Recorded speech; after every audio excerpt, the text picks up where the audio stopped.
자, 그리고 이제 이어서 이제 그 유로바스켓 같은 경우는 제가 원래 어제 경기가 있는 줄 알았는데 없어가지고 미리 녹화해놓은 거 다시 또 재탕하기로 하고, 그리고 이제 내일 것까지 같이 이렇게 같이 녹화해서 총 8강 4경기를 한번 다뤄보도록 하겠습니다. 여러 번 말씀드리지만은 배당 같은 것들이 좀 확보가 잘 안 되는 점들이라든지, 그래서 이제 좀 인터넷에서 그냥 주워온 배당 같은 걸로 미리 좀 분석하는 점들이라든지, 그리고 전반적으로 유로리그 선수들이 많다 보니까 잘 알지도 못하기도 하고, 사실 뭐 본거나 뭐 여러 가지 스탯 그 정도로 분석하는 거니까 좀 가볍게 참고만 되시기를 바랍니다. 8강 이제 첫날에는 터키 대 폴란드, 리투아니아 대 그리스인데, 여기에 있는 폴란드나 그리스는 그 앞선 터키나 리투아니아보다 뒷날에 경기를 해가지고 지금 이제 백투백으로 경기를 하는 셈이거든요. 일단 그런 점들 같이 안내 드리면서, 이것도 제가 입수한 이런 그 기준점 같은 것들이 있긴 한데 이것도 배트맨이랑 조금 다를 수는 있어요. 그런 점들 조금 양해 부탁드리면서 한번 시작해 보도록 하겠습니다. 지난번에 이제 터키는요, 사실 좀 어려운 경기를 했었습니다. 그날따라 이제 3점이 굉장히 터지지가 않았었고 좀 어려운 경기를 했는데, 어쨌든 간에 스웨덴과는 격차가 좀 확실했었고, 오펜 리바를 18개를 딴다든지 전직, 현직 빅리거들이 상당히 많다고 했었습니다. 그래서 세디 오스만이 또 3점 같은 것들 굉장히 많이 꽂았는데, 여기다가 모든 것을 해낼 수 있는 컴플리트 센터인 센군이 있다, 이런 것들 때문에 이번 대회에서도 저는 우승 후보로 따지고 있거든요. 전체 평균 득점도 3등 정도의 위치를 한다. 반대로 이제 폴란드는 이제 좀 가장 돋보이는 거, 일단은 자유투 삥뜯기 능력들. 16강에서도 포니티카라든지 로이드 이런 애들이 되게 많이 뜯었더라고요. 그리고 로이드라는 애가 이번 폴란드 대표팀의 에이스라고 했었는데, 사실 처음에 한 두세 경기가량은 잘하다가 이후에는 많이 망가졌는데, 지난번 16강 때는 되게 또 잘했었습니다. 이런 것들이 조금 보여준 적이 있었는데요. 네, 이번 대회 터키는요, 3점 성공률이 45%입니다. 아마 지금도 아마 전체 1위일 거예요. 이 정도로 3점이 대폭발하는 그런 것들이 있었는데, 지난번 경기에 터키가 조금 이제 스웨덴 상대로 부진했던 거는 3점이 31개 중에 9개밖에 안 들어갔다, 이런 것들이 조금 원인이 됐었거든요. 그러니까 너무 이제 3점이 막 49%까지 달하니까 그 정도였기 때문에 조금 이제 평균 회귀될 가능성이 있다.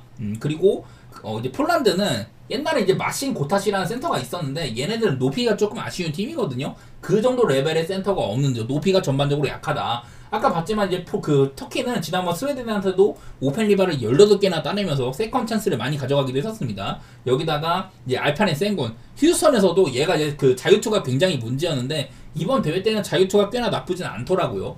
저는 이거는 뭐 터키가 하루 더 쉬었다든지 높이에서 압도를 한다, 그리고 지난번처럼 3점이 안 들어가는 거, 그거만 아니라면 어지간해서는 터키가 많이 앞서 있다고 보이거든요. 터키의 뭐 승리 쪽 바라보기도 하고, 오바 같은 것들도 같이 생각해 보도록 하겠습니다. 그리고 이어서 리투아니아 대 그리스도 있습니다.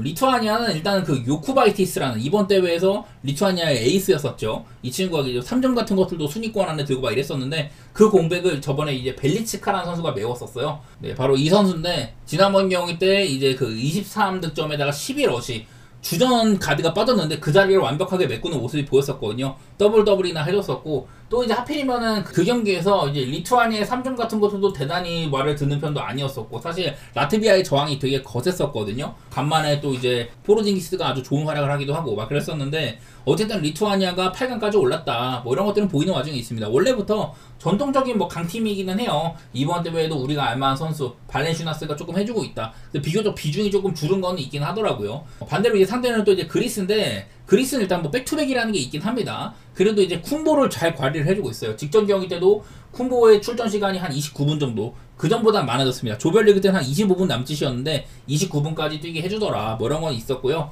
팀의 이런 야투 같은 것들이 상당히 높고, 3점도 전체 뭐 2등 정도로 굉장히 잘 쏘고 있다. 여기 중에 이제 라렌자케스라는 선수가 되게 좀 잘 넣어주고 있다고 하는데, 어쨌든 이 팀은 그 바로 직전 경기 이스라엘과의 경기 때는 3점이 진짜 안 들어갔거든요. 3점이 25개 중에 4개밖에 안 들어갈 정도로 본인들이 가지고 있던 장점이 많이 안 나왔지만은, 많은 오펜시브 리바운드와 쿤보가 야투리 23개 중에 18개 넣고 막 이랬었어요. 그러니까 확실한 에이스가 있다, 고투가이가 확실하다, 이런 것들이 그리스의 원동력이라고 생각이 됩니다. 쿤보를 적게 뛰고 있지만은 확실한 이런 좀 효율을 뽑아내면서 캐리가 있는 모습이 있는데, 하필이면 이제 좀 쿤보 같은 애들을 활용해줄 만한 에이패스 능력이 있는 가드가 별로 없는 것들, 그런 것들이 있는데, 사실 뭐 슬로우 카스라는 선수가 좀 있긴 합니다만은 좀 수비적으로는 아쉬운 면모가 있긴 한 것 같더라고요. 그런 부분들이 약간 이제 그리스가 저는 그 우승 후보까지는 못 보는 그런 느낌이 좀 있는 것 같긴 한데, 어쨌든 지금 팀 구성상으로는 저는 그리스가 앞서 있다고 보이긴 하더라고요. 그리고 저도 이 경기가 기준점이 오히려 이제 터키 대 폴란드보다 높을 거라고 예상이 되던데, 저는 그냥 언더 쪽이 오히려 좀 편하겠다. 그리스가 지난번 경기 때는 좀 그 3점이 안 들어간 거 그런 것들이 있긴 했지만 전반적인 템포가 딱히 막 엄청 빠르거나 그러지는 않은 것 같더라고요. 리투아니아도 높이 면에서는 발렌시나스가 애들이 피바롤에서는 되게 좀 유리한 부분도 있기 때문에 그런 것까지 살려서 이 박스한 진입이 좀 어려울 수는 있겠다. 그런 것들 생각해서 저는 뭐 언더라든지 그리스의 승리 그런 쪽으로 보도록 하겠습니다. 자, 이어서 이제 또 8강 이틀차 독일 대 슬로베니아 그리고 핀란드 대 조지아 이렇게 한번 다뤄보도록 하겠습니다. 자, 먼저 독일 대 슬로베니아인데요. 그냥 독일은 이번 대회 때 독보적인 전력인 것처럼 보여요. 평균 득점이 102.3득점에 육박을 한다. 전체 1등입니다. 근데 이게 2등이 슬로베니아거든요. 슬로베니아랑 독일이랑 슬로베니아 이래 그 평균 득점이 1, 2등인데 얘네들의 차이가 거의 뭐 10점가량 납니다. 그 정도로 독일이 압살을 하고 있다. 턴오버도 뭐 NBA급 가드가 있다 보니까 3등 중으로 유지를 잘하고 있고 기회 창출, 야투 시도도 3등 정도로 괜찮았다. 포르투갈이 너무나도 쉬운 상대죠. 독일한테는 무난하게 제압하고 올라왔고 슬로베니아는 이제 이탈리아를 꺾어왔는데 말했다시피 평균 득점은 2등이에요. 근데 실점이 너무 많아가지고 이번 대회에서 가장 이제 득점이랑 실점이 상당히 높은 축에 속하는 그런 팀으로 알려져 있습니다. 많은 득점의 배경 중에 하나가 이제 자유투였었거든요. 자유투를 169개로 리그에서 가장 많이 얻어냈다. 근데 이 중에 돈치치 혼자 여기에 절반을 뜯었어요. 그 정도로 돈치치에 대한 이런 집중력이 상당하다. 돈치치는 지난번 이제 이탈리아전에서 42득점을 넣었는데 경기 이제 뛴 지 한 8분 만에 그때 22점이나 넣을 정도로 확실한 이런 폭발력을 보여줬었거든요. 아시다시피 돈치치는 제가 봤을 때 이번 대회 전체 모든 선수를 따져봤을 때도 개인 능력, 개인의 가치만큼은 가장 월등한 선수가 아닌가 그 정도의 자원으로 평가가 됩니다. 이런 에이스가 확실히 있다는 거 이런 것들이 슬로베니아의 장점이라고 할 수가 있고 슬로베니아가 여태까지 뭐 유로바스켓에서 좋은 활약들을 했던 것들 그런 것들의 배경이라고 할 수는 있는데 기본적으로 수비가 많이 아쉽기 때문에 돈치치가 진짜 뭐 북치고 장구치고 해도 지난번 42득점보다도 더 잘한다고 할지라도 독일이 너무 어려워 보이거든요. 기본적으로 두 팀 다 상당한 다득점 힘이다. 공격 기회 창출 이런 것들에서 좋은 이런 좀 플레이 메이킹이 가능하다는 것들 그런 것들을 봤을 때는 딱히 뭐 야초 같은 것들이 엄청 막 꼽히지 않는 이상은 어지간해서는 오바 같은 거 보기 좋을 만한 게임 같아요. 제가 입수한 거는 이제 175점 정도를 받고 있는데 이 정도면은 사실 그냥 오바가 좀 괜찮아 보이는 것 같습니다. 그리고 독일이 이제 또 14.5만이나 받았는데 물론 독일의 전력이 너무 세니까 봐야 된다고 생각합니다만은 슬로베니아 역시 이런 에이스가 확실한 거 저력이 없지는 않을 것 같아서 살짝 좀 캥기는 게 있더라고요. 그래서 그냥 저는 오바를 조금 더 우선시하는 그런 매치가 될 것 같습니다. 자, 이거 마지막으로 핀란드 대 조지아 경기입니다. 핀란드는 이번 대회에서 야투 시도가 가장 많은 팀이었습니다.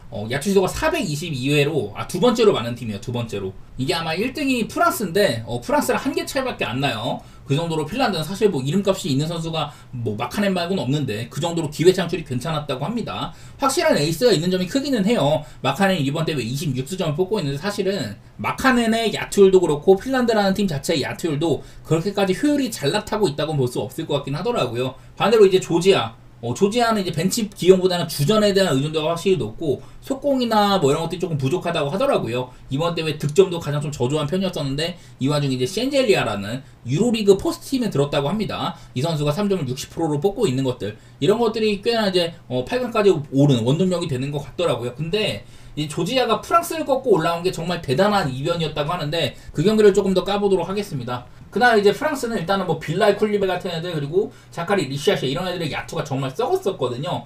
이날 이제 그 프랑스는 야투를 71번이나 시도를 했는데 야투율이 35.2%였다. 3점을 36개를 쐈는데 6개밖에 안 들어갔어요. 16.7%입니다. 그래서 오펜 리바를 18개나 땄어요. 얘네들의 이 야투 시도가 총 71회였는데 이날 조지아의 야투 시도는 48회. 야투가 23개나 차이가 났습니다. 오펜 리바를 18개 딴 게 굉장히 큰 거죠. 대신에 조지아는 적게 쐈음에도 자유투도 꽤 있었고 3점을 18개 중에 10개 이런 것들이 아무래도 대단한 역전승의 배경이 되지 않았나 이런 생각들이 들거든요. 한마디로 저는 이제 NBA 분석을 할 때도 말했지만은 이런 기본적인 야투의 시도 자체가 많았다는 거는 그 무엇보다도 오바라든지 승리에 대한 가능성이 되게 높은 거라고 생각을 해요.